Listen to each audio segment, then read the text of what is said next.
Hi there, guys. My name is Adam Monti, and I'm here today with Walt East, the chaplain of Sky Valley Resorts, and I'm also here with Dr. Michael and Dr. Krista Kim. Today we're going to be discussing the reopening of our chapel services here at Sky Valley. So thank you guys all for being here. Walt, we're going to start with you. I want to ask you, when is the chapel reopening, and then what safety protocols have you put in place? Okay, Adam, we're going to be resuming our services this coming Sunday, June 7th, 9 a.m. And as I've been saying all along, we would resume as soon as we could safely reopen. And at this point, we've looked at a number of mitigation efforts that we could make, and of course, we were also waiting for the authorities, the governor and the county, to say that we could open, because we need to follow what they say we can do and can't do. Anyway, some things that we've done is we've reset the chairs in Force Hall, so there's 6 feet between sections. We've actually, yesterday, we got about 70 chairs set up in there. We've moved a lot of the chairs out of the main floor area, and we want people to maintain physical distancing. They can sit with their family. We've got some groups of 2 chairs. We've got some groups of 4 or 5 chairs. If they have a social bubble, as you've been talking about in these videos, they can sit with those people, and so we want them to do that. We're going to make masks optional, and with the understanding that some people may choose to wear a mask, and that's a personal choice. Some people may choose not to, and we should respect one another in that choice. We're also asking people not to come if they are symptomatic, or if they've been around someone who's symptomatic for the COVID, or even if they're not feeling well, they shouldn't be there. There's no sense making others sick or making yourself sick. So those are some things we're doing. We're limiting singing, very, very little singing. There will be no communion, there will be no fellowship, no hugging, no shaking hands, that kind of thing. We already have a couple of hand sanitizer stations set up that we're going to be using. And but the highest thing is we want people to be safe, we want people to feel safe. But if they don't, that's okay. There's plenty of other options and stuff, and we'll welcome them back when they do feel safe to come. Okay, so that sounds like quite a long list of things you've done. Yes. Where could our people get a list of all of those things? We're going to have our protocols posted on the Sky Valley Ministries website, which they can get to link off of either on our website or on the Facebook page. Those are very easy. Okay. It's a PDF that's there. Okay, now Dr. Michael and Dr. Krista, you guys have reviewed these and given us a lot of recommendations on this chapel reopening plan. My question to you guys is it safe to attend chapel? So the way we think about things is something 100% safe or not, because there's nothing in life that is really going to be 100% safe. So we want to understand and help people understand that everything that is done is helped to lower your risk, and that we've looked at the plans and we're really excited that a lot of these things are going to lower people's risks, but they will not be zero. So people need to sort of talk with their doctor, think about their own risk for illness, and this is true during flu season as well.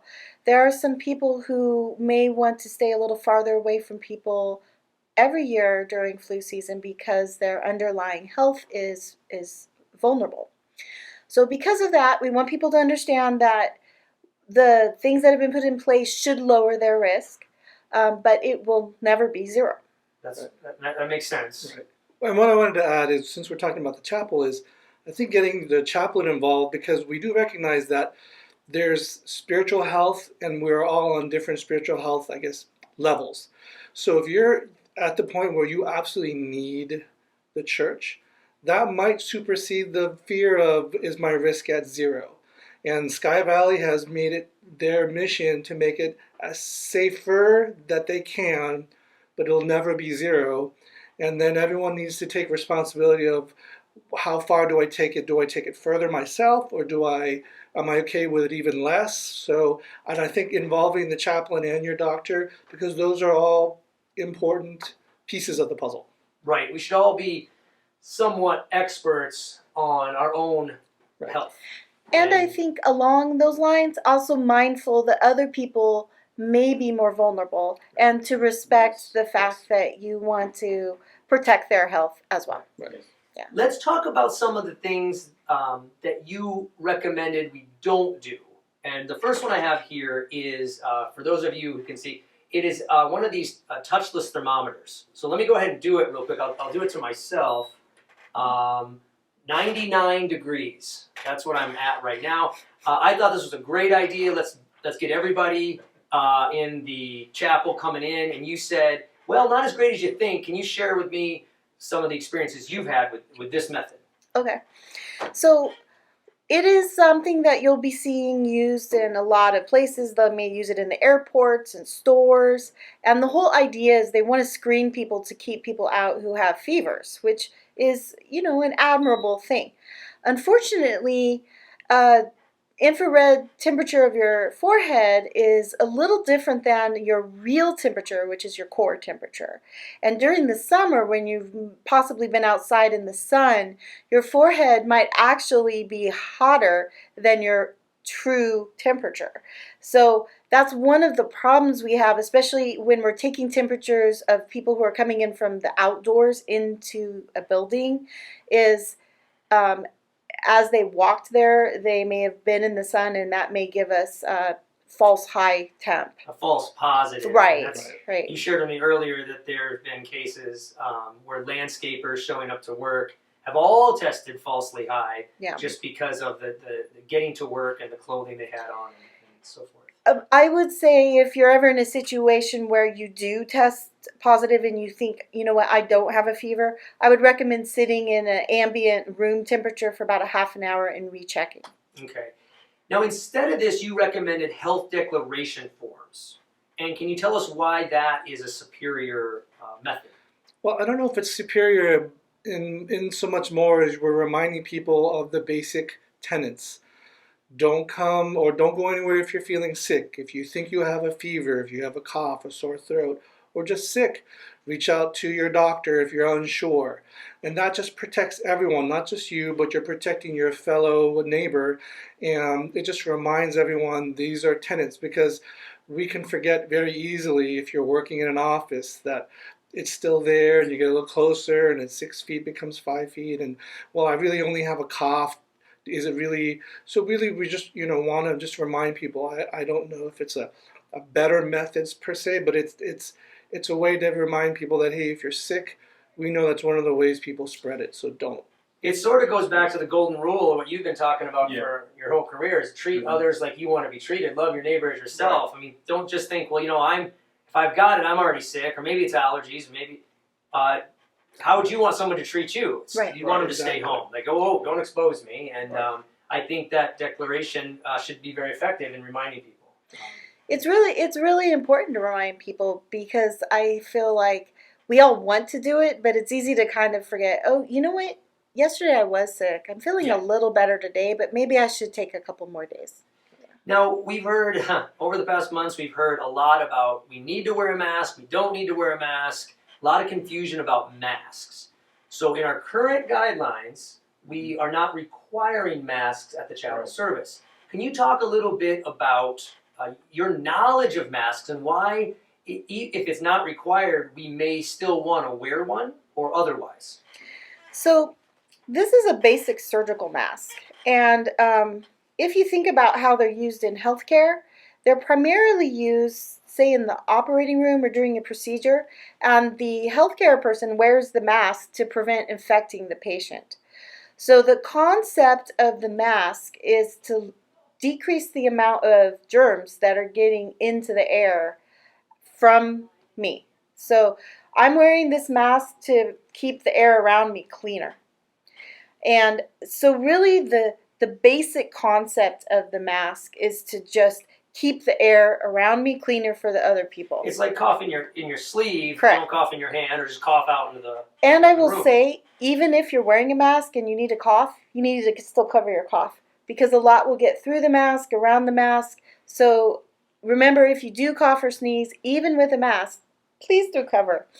And it's the same thing. We just want to keep the air as clean as we can for everyone in the room. So in other words, wearing a mask helps you keep the air cleaner for others. Right. It's the primary purpose of a mask. Correct. Now, is there anyone out there that shouldn't wear a mask? Right. So I think what you said, covering your cough like this, we could consider that. If you're 2 years old, I don't think you're going to expect your 2-year-old to continue No. doing that. If you're needing oxygen to do this, that's probably not a good thing. If you're swimming like this is not a good thing. So those are things that, if common sense are difficult, then we're not expecting everyone to do that. So I think, young kids less than 2.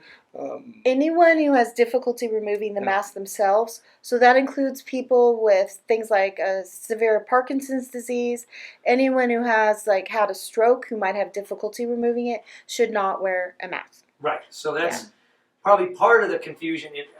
Wear a mask, not wear a mask. It's subjective, and that is the world we're in now. We all have to take personal responsibility and understand what the purpose is for these protocols. Right. The last protocol I want to focus in on is singing, and there's studies out there that I've read, or really stories, not studies, about how dangerous singing can be. I know a lot of churches here in the Valley and otherwise are going to be singing. We're going to be singing. Can you talk about, and just be honest, about what are the dangers of singing, and then what I hope to accomplish is, again, to educate people on, give them the knowledge that you have to help us make a decision on what's right for us. So singing, what do we know? So with coronavirus, it infects the lining of the lungs. When I'm just sitting here talking to you and breathing, I'm breathing with about the top third of my lung. I'm just kind of breathing a little bit, and it's going out in the air, but not going very forcefully, just as far as my breath is going.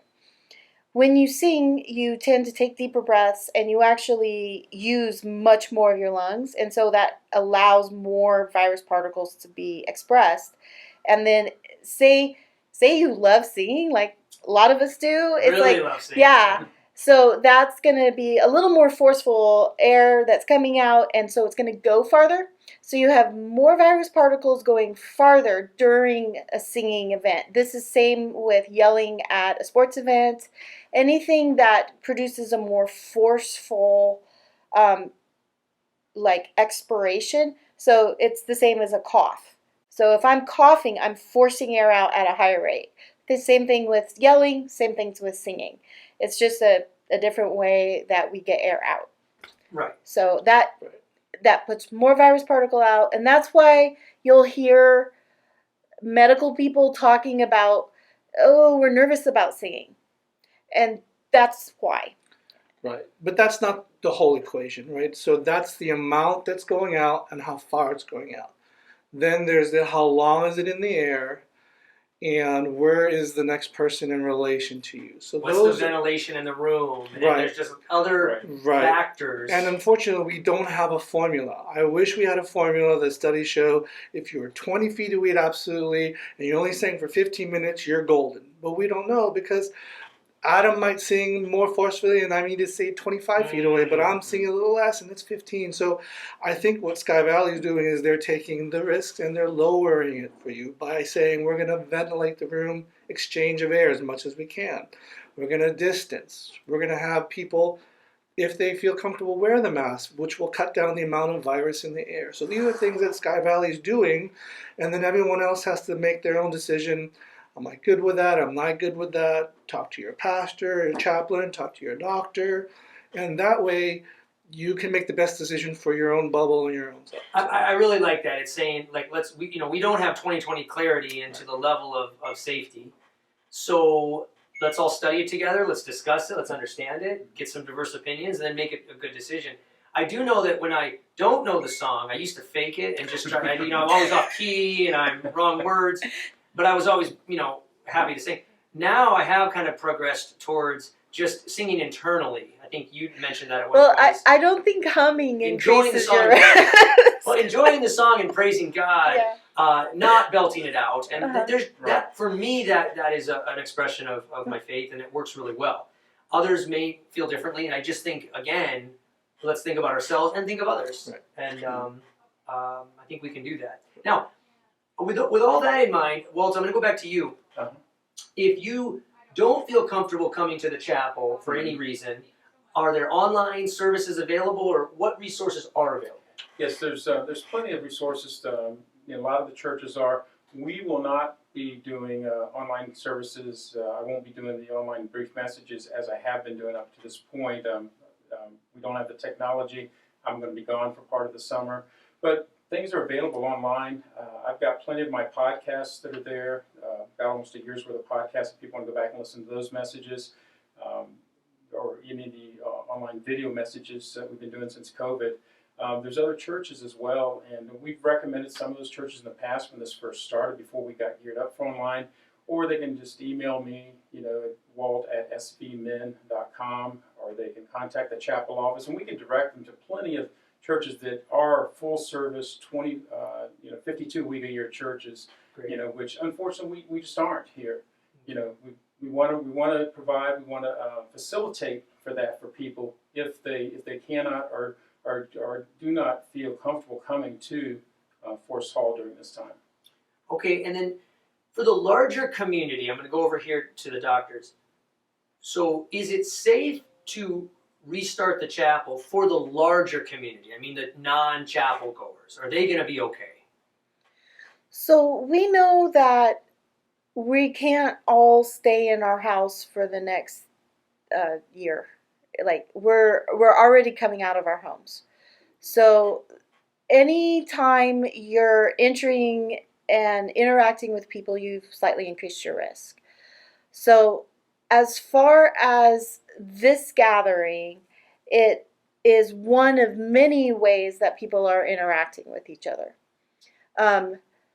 So it adds to our increased contacts as a community. But I don't think by itself it's a significant threat. But it's part of the overall reality that people are going to the grocery store, so everything that you do when you go out into the community, just to be mindful of making sure that you are thinking about how you're interacting and taking the reasonable precautions. I think that is part of the tapestry of our lives. Let me wrap up or finish today by asking, there have been a number of people, maybe they've seen you on the videos or otherwise, and they say, well, how would I get in touch with them for this direct primary care? I'm curious about it. What does it cost? How does it work? And you're lucky in that I don't know, because I'd probably answer for you and get it all wrong. So if people wanted to learn more about what you guys are doing and offering, Sure. how can they get in touch with you guys? Sure. There's several ways. We have a website. It's www.coachellavalley.dpc.com.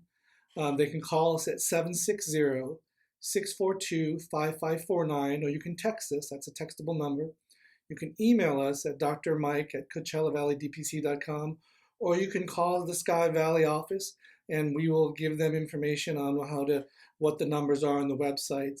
And we would love to have you come in. We'll sit down and chat with you. It's a free consultation, and we can see if it's a fit for you and for us. What we do is we want to be your personal doctor like we used to have, where we get to know you, we can sit with you, and we just know you instead of an 8-minute visit, which we feel like medicine is going towards. So. Yeah, it's true. I feel all the time like they just want to get me out to the next person, and I'm sure it's because they're busy, and there's a lot of reasons for that, the insurance industry and everything else. But it is nice to actually say, listen, here's what I'm going through, and discuss it. And so I do know that there's a number of people that have contacted me and said, yeah, that's something I'm actually interested in. Okay, thank you guys a ton for coming in today. Thank you, Walt. We're taking the next step in reopening here at Sky Valley. Very exciting, and we'll see how it goes. Make adjustments, right, as needed. Yeah, I'm being very clear with the chapel community that should something take a turn, God forbid, we hope it doesn't, we may have to restrict things and may have to send chapel service again. If we have to, we will do that. The chief thing I'm trying to tell the worshiping community here is that we want to ensure their safety and the safety of the community at large here at Sky Valley. That's the prime directive, if you will. That's prime, and then we want to get back to life and enjoy each other and live. And I think that we can do both if we all take part. And we can get there. All right. Thank you very much, guys, and we'll see you next time.